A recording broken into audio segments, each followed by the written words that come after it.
ಪ್ರಕರಣ ಮತ್ತೆ ದೊಡ್ಡ ಚಾಲನೆಯನ್ನು ಸೃಷ್ಟಿಸಿದೆ.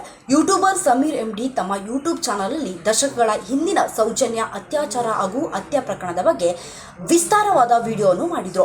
ಈ ವಿಡಿಯೋ ಸಿಕ್ಕಾಪಟ್ಟೆ ವೈರಲ್ ಸಮೇತ ಆಗಿತ್ತು. ಈ ವಿಡಿಯೋ ವೈರಲ್ ಆಗುತ್ತಿದ್ದಂತೆ ಮತ್ತೆ ಸೌಜನ್ಯ ಪ್ರಕರಣದ ಬಗ್ಗೆ ಧ್ವನಿ ಎತ್ತುತ್ತಾ ಇದ್ದಾರೆ.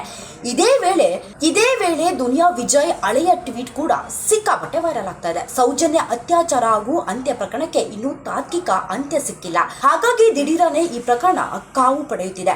ಕೆಲವು ದಿನಗಳ ಹಿಂದೆ ಅಷ್ಟೇ ಯೂಟ್ಯೂಬರ್ ಸಮೀರ್ ಎಂಡಿ ಈ ಪ್ರಕರಣಕ್ಕೆ ಬಂಧಿಸಿದಂತೆ ವಿಡಿಯೋ ಮಾಡಿದ್ರು. ಇದರಲ್ಲಿ ಸೌಜನ್ಯ ಕಾಣೆ ಆಗಿದ್ದ ದಿನದಿಂದ ಹಿಡಿದು ಕಾಲೇಜ್ಗೆ ಹೋಗುವವರೆಗೂ ಹಿಡಿದು ಶವ ನಾಪತ್ತೆ ಆಗುವವರೆಗೂ ಸಮೇತ ಈ ವಿಡಿಯೋದಲ್ಲಿ ಹಂಚಿಕೊಂಡಿದ್ರು.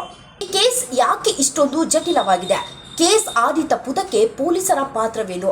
ಈ ಕೃತ್ಯ ಯಾರಿಂದ ಆಗಿದೆ ಅನ್ನೋದು ತಮ್ಮ ವಿಡಿಯೋದಲ್ಲಿ ವಿವರಿಸಿದ್ರು. ಧರ್ಮಸ್ಥಳ ಮತ್ತು ಇದನ್ನು ನಡೆಸುತ್ತಿರುವ ಮನೆತನದ ವಿರುದ್ಧ ಪರೋಕ್ಷವಾಗಿ ಈ ವಿಡಿಯೋದಲ್ಲಿ ಆರೋಪ ಮಾಡಿದ್ರು. ಕೆಲವೇ ದಿನದಲ್ಲಿ ಈ ವಿಡಿಯೋ ಸಿಕ್ಕಾಪಟ್ಟೆ ವೈರಲ್ ಆಗಿತ್ತು. ಸುಮಾರು 10 ಮಿಲಿಯನ್ ವ್ಯೂಸ್ ಕೂಡ ಪಡೆದುಕೊಂಡಿದೆ. ಅಷ್ಟೊಂದು ಸದ್ದು ಮಾಡ್ತಿತ್ತು. ಸದ್ಯ ಸಮೀರ್ ವಿರುದ್ಧ ಕೇಸ್ ಕೂಡ ದಾಖಲಾಗಿದೆ. ಈಗ ಸಮೀರ್ ವಿರುದ್ಧ FIR ಕೂಡ ದಾಖಲಾಗಿದೆ. ಹೆಚ್ಚಿನ ಅಪ್ಡೇಟ್ಸ್ಗಾಗಿ ಚಿತ್ತಾರ ಟಿವಿ ಕನ್ನಡ ನೋಡ್ತಾ ಇರಿ.